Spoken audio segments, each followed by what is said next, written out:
You are listening to the Women Living Better podcast with your host, Jennifer D'Amato, episode number 2.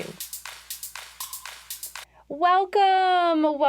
I'm so glad you are here, whether it's you're returning or you're here for the first time. I'm just so grateful. Hey, today we're going to dive into a topic I know that you ladies can relate to: friendship. So as soon as I say that word, friendship, maybe you found yourself picturing your bestie, your best friend, right? Maybe it's a small group of women that you see when I say friendship. Or maybe, just maybe, you cringed. Yes, cringed. What makes me cringe as an almost 40-year-old woman when it comes to friendship? Having to make new ones. Anyone with me on this? Okay, are you cringing now?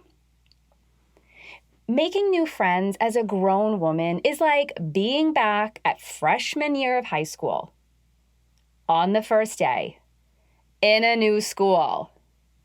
It's awkward, uncomfortable. You're looking around for someone that appears to have one thing in common with you, even if it's your clear love of mascara. I'm always wondering, how much do I share? Do new friends need a health history? How about the way in which my childhood shaped me into who I am now? No? Too much? What about my parenting style? Religious beliefs? The fact that I can recite line after line from the TV show Friends. How you doing? No? Awkward? No one tells you when you're younger that you're going to have to make friends again and again and again as an adult. Yes. So I sang along with that cute little nursery rhyme when I was a kid. Remember that one? Oh my gosh, are you going to make me sing? Make new friends, but keep the old. One is silver and the other gold. Lies. All lies. For a long time, though, I did believe this little nursery rhyme to be true. I believed in part because I see that my own parents, they've had friends since high school, into adulthood, into parenthood. They actually, oh my goodness, they still, in their 60s, still have these friends. It's how I thought it was. It's how I thought it should be. However, if I look at that realistically, they did stay living in the same area up until just about 14 years ago. I did not. I literally have kept one close friend from high school. So we've been friends since we were 13. It's so easy. No history needed. She already knows it all. No childhood stories to share as adults. She's either heard them all or witnessed them. Heck, she even called to ask me for ideas for a Friends show themed party for her soon-to-be 16-year-old because she knows my affection and slight addiction to the show. I started believing I needed an application process to enter into friendships with women. No, seriously, guys. Seriously, I was debating creating one.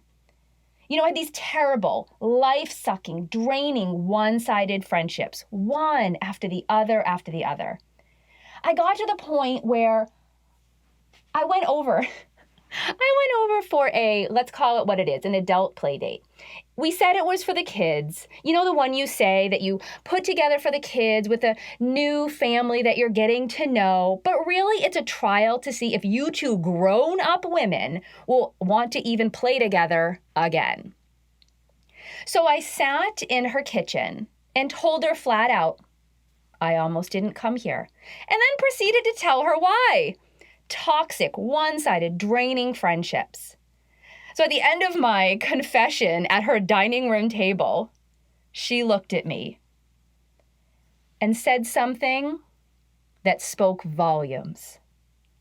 I feel the exact same way. What? It's not just me. Here's the thing.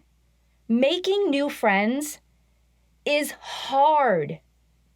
It's hard to accept that even those you make may not be for a long season. It really does seem easier to not even try, not even put yourself, your stories, your mess out there. Yes, it's easier, but it's also lonelier. It's really when I shifted my mindset to see adult friendships differently, to hold them like I would a newborn baby, gently, not too tight, and starting to recognize you don't control them, but rather you're there to feed them, to nourish them, hold them when they need comfort, feel the love when they can express it, and just allow for time to pass and have its way, whether you're ready for it or not. Am I saying that this idea, this way of approaching friendship, eliminates all awkwardness? No. But it does begin to eliminate expectations. You know, a great woman told me, when you let go of your expectations, it becomes difficult to be disappointed. Let me say that again for those of you who needed to hear that. When you let go of your expectations, it becomes difficult to be disappointed. So I want to encourage you to step into the room. Walk up to the woman who just might be someone you will connect with and say, "Hi, I love your eyelashes. My name's Jennifer. What's yours?" I can't wait to dive in again with you guys next week, right here on the Women Living Better podcast. Be sure to click subscribe so you never miss an episode. And of course, your feedback matters to me. So go ahead and give my podcast a rating wherever you are listening from. I also want to let you guys know that I have an email for this podcast. You guys can submit questions, topics you'd like me to discuss here, or you just might want to say hi. That email is going to be womenlivingbetterpodcast@gmail.com.